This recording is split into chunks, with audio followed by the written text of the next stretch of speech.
everybody. Hey everyone. It's Elliot. And Aspen. And this is the Midnight Tea Society. Ooh, Yes. Episode 3. Episode 3, here we are. This one's a really exciting one, guys, like honestly. Mm-hmm.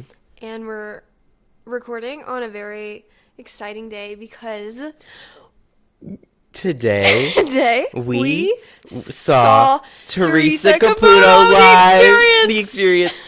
It was awesome and life-changing. Life-changing. My life has changed for the better. Oh my god, guys, I can't even explain. But she didn't read us, so... No, I guess she none of our didn't loved read ones us. came forth to her. Yeah. So, guys, comment, tag Teresa Caputo if you want her to give us a reading. A personal reading. Personal reading. For free. Also, we're drinking tea today. What's your cup of choice? Honey pear. Mine too. And it's very special because I got it for Elliot. It's my birthday For present. his birthday. Which is tomorrow. Today's birthday eve, and we're currently filming at night, so we might hit my birthday while we film. Yeah, we might hit his birthday while we film. Oh. And he just littered on my floor, so he's never invited back again. And the stream. This stream. Cheers. Cheers. How did that sound? Not that very good. Yeah, let's cheers. Not that very good. Cheers. Oh, it doesn't make a good clink. Doesn't. Well, The mugs aren't like... Mine is a penguin in a sweater shape, so it's not making a good sound. And mine is a mug that says, I've got German roots.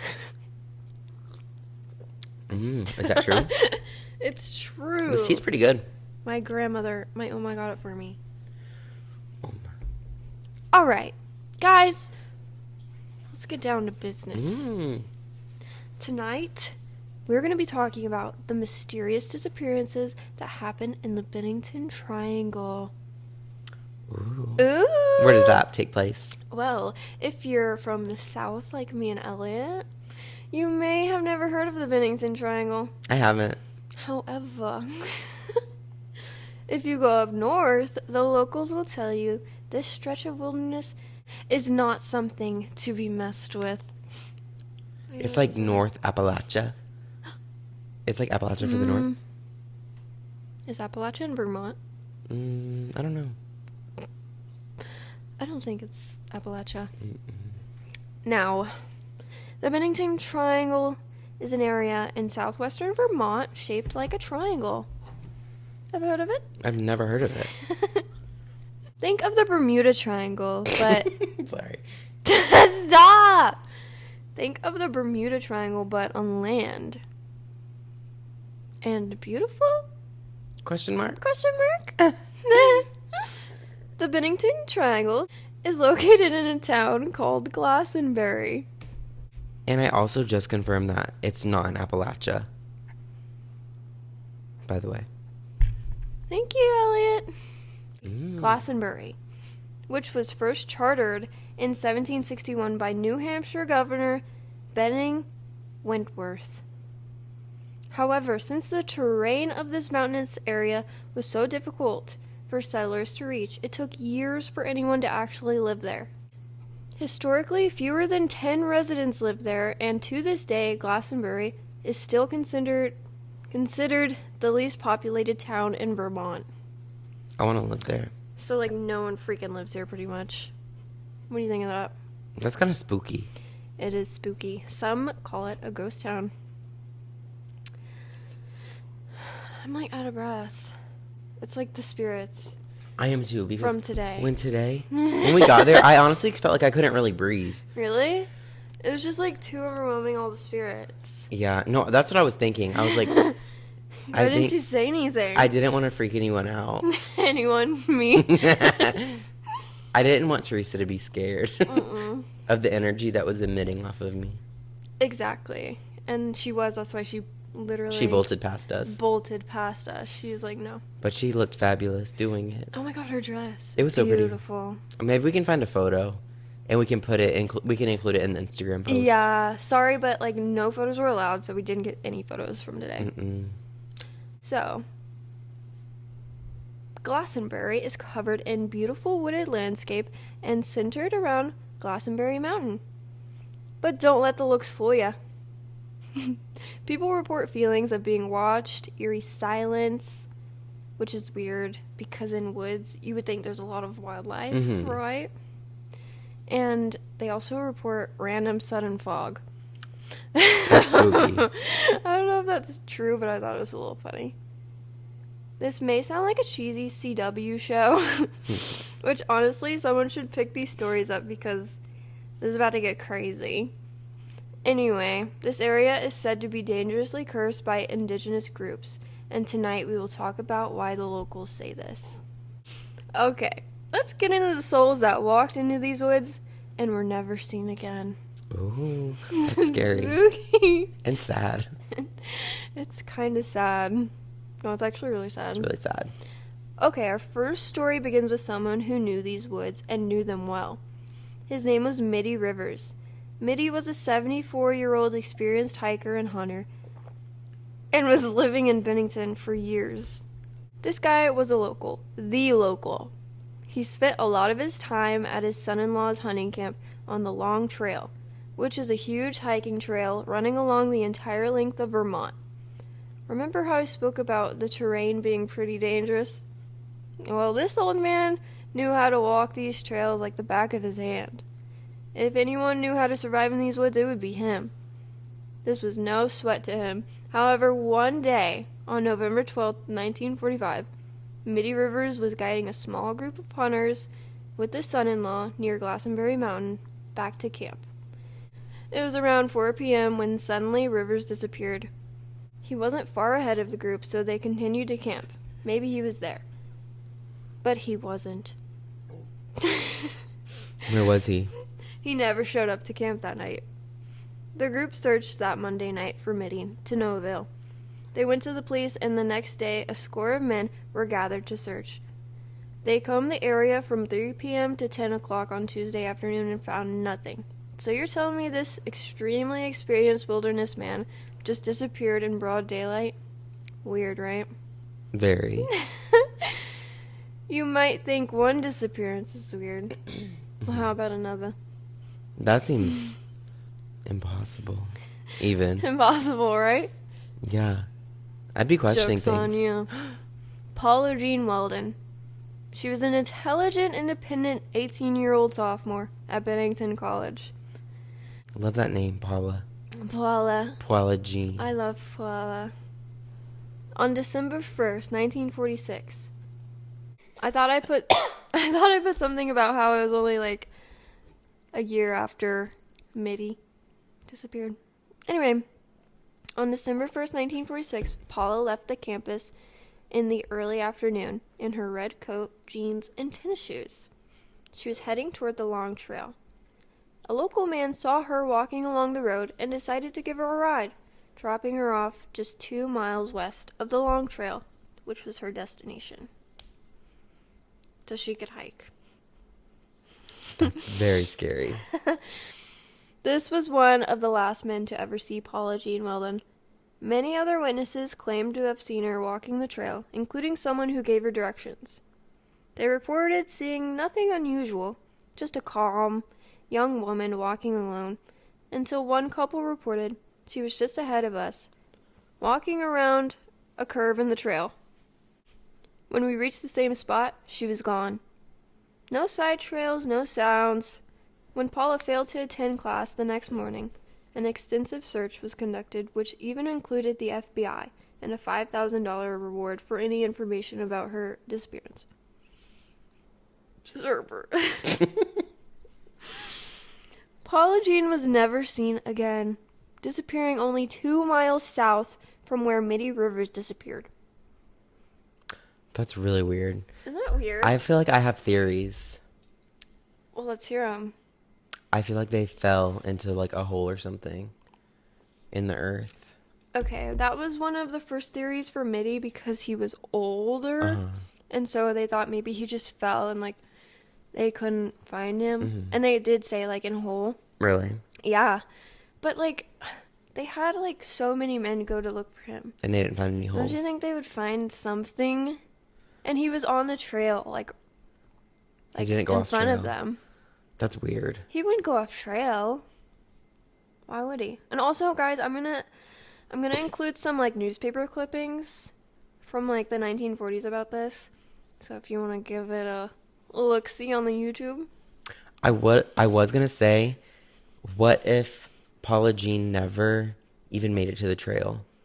Cause that hitchhiker. Okay, yeah, she was hitchhiking, but multiple people saw her walking on the trail. But are they sure it was her, or could it have been another woman?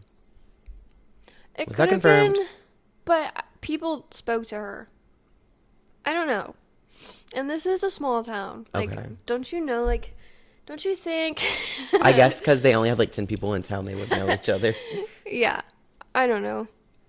It is weird. It makes you think. Okay, 2 mysterious disappearances. Crazy.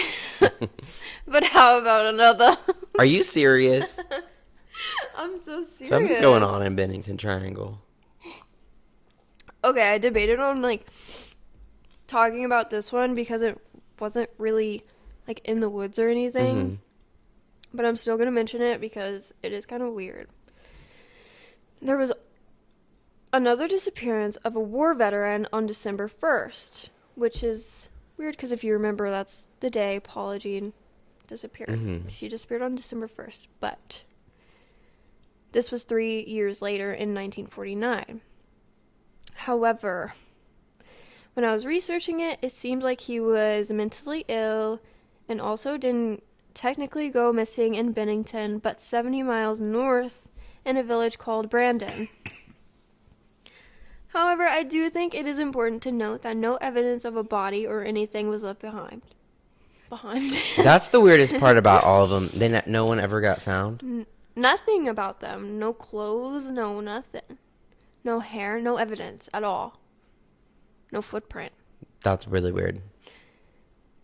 So, like, yeah. I'm gonna need to hear all the theories that people have. So this guy also seemed to just dematerialize. His name was James Tedford, if anyone wants to research it. But basically, yeah, he was visiting some family, and he headed back and was taking the bus, and then he pretty much just disappeared, like, on the bus. Like, dematerialized on the bus. On the bus? That's what it says. That is weird. That's really, really weird. It's weird. But yeah, also, there's reports of him being mentally ill, so, like, I don't know. Like, did he just get off and, like, go into the woods or something? I don't know. That's a possibility. And they didn't have any cameras back then, so. No, hun. Okay, this next one is pretty sad. And I would say the most unsettling. Paul Jepson. Oh, that's weird. This one's Paul. Impala. And Paula. He was an 8-year-old little boy with special needs. He lived with his family on a farm close to Bennington.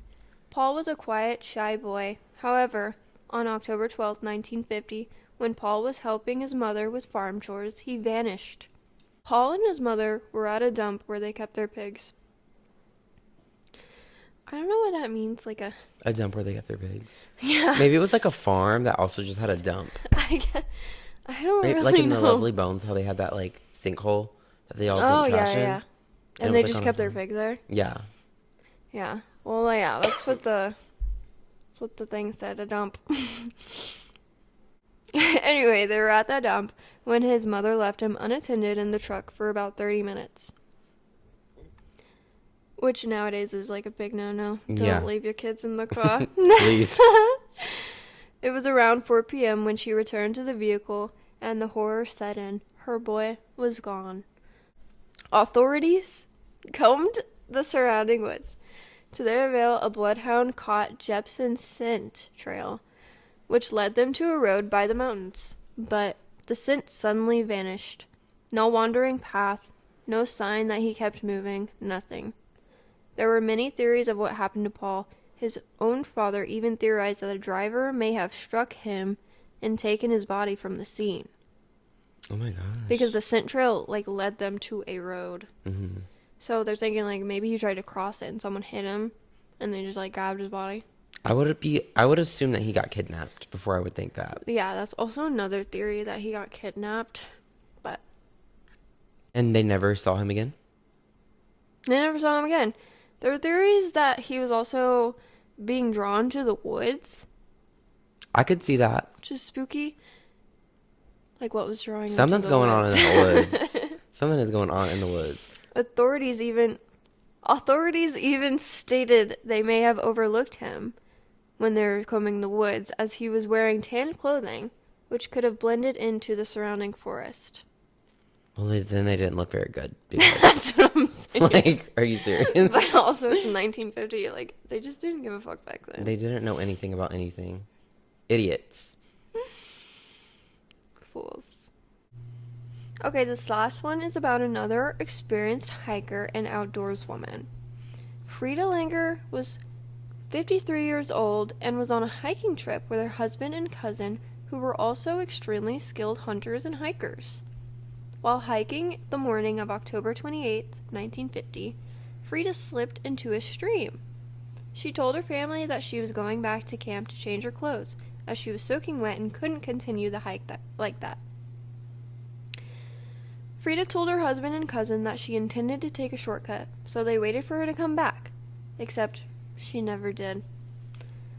When she failed to return, a search was initiated, which included aircraft, helicopters, and up to 300 searchers. Langer suffered from a seizure disorder, and her husband speculated that exposure to cold temperatures may have triggered a seizure, causing her to become disoriented and lost in the woods. That's freaky. Okay, this is where it gets kind of weird. Okay. Because this is the first body found on May 12, 1951. So months after she disappeared. Fishermen found Langer's body 3.5 miles southeast from the campsite on the shore of eastern branch of the Deerfield River, in an area that had been thoroughly searched before. So tell me how she's just showing up now. Okay, this one, I'm getting there was a killer. However, like, it said that they couldn't determine the cause of death because of how, like, decomposed her body already was. So, I stand by what my happened facts. to her? Okay, like, they should have... Somebody should look into this now. Because I feel like they could determine her cause of death right now, I feel like, with the technology, but... I don't know, I feel like that one... Okay, you know what? That's Tell me. true. She could have been disoriented from her seizure. She could have been. And then she could have just, like, died. Yeah, she could have, but, like, why couldn't they find her body? Okay. When they had, like, full-on helicopters, full-on 300 people searching these woods, and they had searched that area before. Okay, so that makes me think that somebody kidnapped her and then dumped her body. And I'm standing by that. And I think they should look into this. They should look into this, guys. Okay, so what are your theories about where these people went? Okay, so I either think that there was a killer / kidnapper, or they all, like, fell into the earth. Because, okay, Tell me the first few people, like the men that just disappeared completely, Yeah. I think that they literally fell in the earth. Like, because supposedly this was an old mining town, Yeah, and there are, like, shafts under the ground, so... that makes sense. I mean, I feel like they would know if there's, like, they could tell if there were shafts under the ground right there, but... Like, do you think they would, like, see that there are holes in the ground? Like, the people searching for them? Maybe it's, like, soft holes, and you just can't see them. Maybe. Like in Yellow Jackets when that girl fell in that hole. Yeah. And it was, like, a trap. Kind of like that. But the little boy that went missing, Yeah. I think he got kidnapped because Yeah. he was alone in a car and then, like, wandered off. That is a theory because I think that's got to be a fact, since his scent disappeared by the road. It did. Or did he cross the road and into another dimension? That's definitely a theory. Tell me that. That could happen, but they should Because look into this. if it was an abduction, I don't know. If it was an abduction, There's no evidence. exactly. Hire me to solve your crime cases. I think that Paula could have gotten kidnapped after she was on the trail. She could have. Because did anybody see her, like, go home or? Well, apparently, allegedly, there was a couple that were walking behind her, because I'm assuming this is like a heavily traveled trail. Mm-hmm. If there have been multiple people that came forward and said, yeah, I saw her walking on the trail. But anyway, yeah, there was that couple that said, like, she was walking up in front of them and then she just didn't, so, like, she just wasn't there. Mm-hmm. So, like, what? That what is are you weird. saying? That is really weird. Yeah, maybe they got lost. Maybe someone took them. Or maybe the Bennington Triangle isn't a place where people disappear, but a place where they go somewhere else. Wow. I think aliens, maybe. it could be aliens, because it's like, how do these people just disappear off the face of the earth? And like, I just am like, have they not tried like seeing if there's like mining shafts? Like, I'm kind of like stuck on that. I know. I wonder, like, they should go back and probably They need look. to go look. It's like, have they not? But you were saying, like, nowadays, it's like a heavily hiked trail. Mm-hmm. Or a heavily hiked Yeah. town. It seems to be popular. So wouldn't they come across things like that? Or maybe it's, like, too heavily buried now? I don't know. I don't know. It could be It's been super buried. over It's been over like 70 years. 70 years, so maybe, I don't know. I wonder if anyone's gone missing recently. We need to look into this. Honestly, if any killer or kidnapper by now is definitely dead. So, Or do you think? from back then, they would have had to be like, Yeah. Or that maybe they're like 80 something now. they would have been like 10 though. No. Mm-mm. No. Okay, Elliot, do you have a story for us? This Redditor says, I live around the area and it is for sure creepy, but most woods can be. Right. So, they said, I can see getting confused if you were off trail and a thick fog rolled in suddenly. There are also a lot of holes between mossy boulders and swampy patches that could potentially swallow someone, causing them to disappear quickly and mysteriously.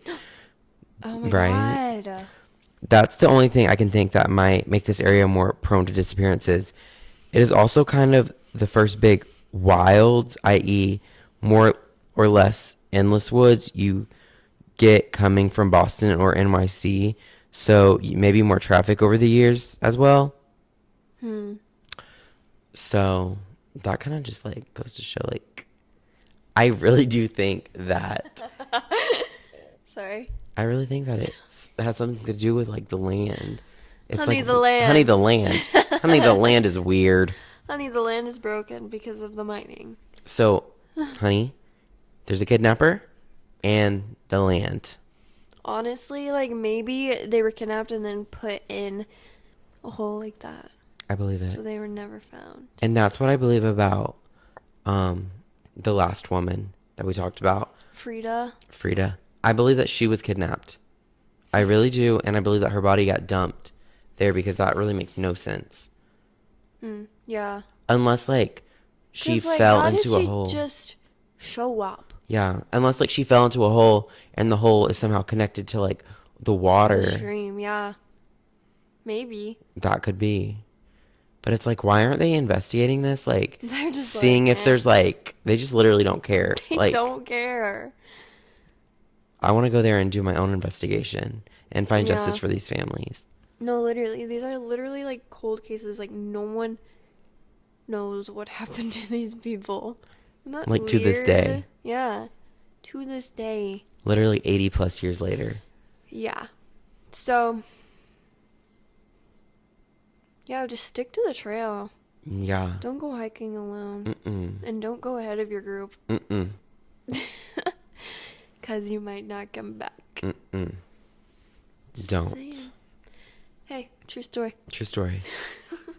All right, guys. So today, as we said earlier, we saw Teresa Caputo, The Experience, and it was awesome.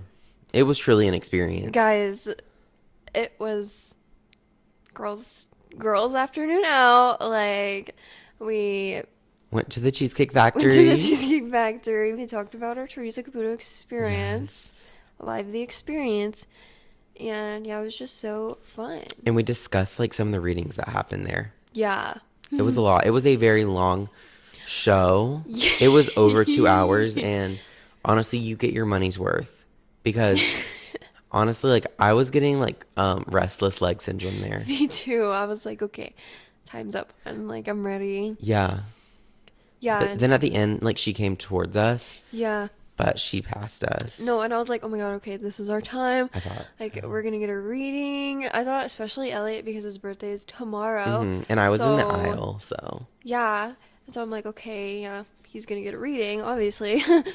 Well, no. Mm-mm. No, she walked straight past us in these tall, giant ass, bedazzled purple heels. Which got wine Stilettos. spilt into them. And yeah, she kicked someone's wine, and the wine spilled on her shoes, and she was really upset about it. Like, And the she wine talked is about it the whole very time. expensive, by the way. Oh, and then, yeah, I thought it'd be fun if me and Elliot got a little cocktail. Yeah, they had Teresa Caputo cocktail. What was it called? The Experience. No, it was called The Spirit. Oh, the Raising Spirits. Raising Spirits was her cocktail. But, hun, It was $16. $16 for a little plastic cup. It was a little plastic cup. I was like, I can't justify it. No. But I was so thirsty, so I bought a can of water. Yeah, we got some water. And that was good. Yeah, and Krispy Kreme. Krispy Kreme. We always get Krispy Kreme. And the light was on, so they were fresh. Fresh. They were so good. And I told the man to surprise us, and he did well. He did well. Yeah. So, guys, if you are ever able to see Teresa Caputo live, The Experience, Do it. definitely recommend. I felt like I was watching the show. And like, like clips from the show were played, and it just like made me so. Chills. It gave me chills. Honestly, I had chills No, I had chills. And, like, there were people crying the whole time, in front of us. but I didn't cry. I didn't cry. Maybe if she would have actually spoke to us, I would have cried. I'm heartless. But the other people, like, I didn't really cry. No. But it was definitely cool. Yeah, I would do it again I would do it again if it was, like, less time. if I knew she was gonna come to us. So you would do a private reading? I would do a private reading. I'd love that, actually. Yeah. But, like, who would come forward? I don't you? know. Like, no one for me. Like, nobody. They're probably busy with other family members they No, want. they're literally so busy. They're like, oh, we do not care. Yeah, I'm the last on the list. They're like, we don't even want to talk to Teresa Caputo. They really Caputo. don't. How does she say They her said name? that there. The announcer said, Caputo. Teresa Caputo. I'm like, oh. That's not her name. It's Caputo. Caputo. It's Teresa. It's Teresa Caputo, the Long Island medium. It's Carice. It's Carice Lapoute. Carice Boots. But I loved it. And tomorrow is my birthday. Actually, my birthday is in like 54 minutes because it's 11:06. Yeah, guys, comment happy birthday, Elliot. Yes. And everyone say their favorite thing about Elliot. About me. And you can't just say my hair, my eyes. You can't. You can't just say that or his amazing personality. Yeah, or my banging body. You guys can't say that. You have to say something special. Say something original. Come on, I everyone know, says something that. I haven't heard before. Seriously, guys, be original. I'll be 22, by the way. This is your Taylor Swift year. I don't know about you, but I'm feeling 22. And I'm 45. And you're 45. About to be 46. Almost 46, guys. Chills. Shudders in my skin. Anyway, guys, yeah, it was fun talking to y'all. It was fun. Thanks for listening to this episode. Thanks for sipping with us. Yes. We really enjoyed it. I'll tell you what. And this is our first episode that we filmed, like, actually close to midnight. Yeah, because we're usually not up this late. I'm usually in bed by, like, 8:30. But it's a special occasion. Like, And it's funny because till this day, we've literally only filmed on special occasions. yeah, I was thinking about that earlier, and I was like, okay, we have to do it today. We have to. This is special. But yeah, guys, if you have any theories about what happened to the people in Bennington Triangle, let us know. Like, I want to hear. If you live there, Oh please my reach God, out to us. If you live there, if you're one of the 10 people who live there. Just kidding. I think there's more now, but like, yeah. Like 12. Like at least 12. Let us know. I want to, like, it looks very beautiful. If you're watching YouTube, I'll put in some pictures of it. It's very beautiful, I'll tell you what. I want to go there. I want to go there, but I'm not going hiking. Unless you guys want to see us go hiking. Yeah. We'll do anything that you guys say. Anything you guys say. And you have to pay us $5. Mm-hmm. So. That'll be on the Patreon. Guys, subscribe to our Patreon. Just kidding. JK. Nothing's on a paywall because we're not greedy. We're not greedy freaking consumerism. Not yet. Not yet, but also like this video, subscribe to our YouTube, follow us on Instagram and TikTok. And thank you for listening. Thanks for sipping. Bye. I love ya. Bye.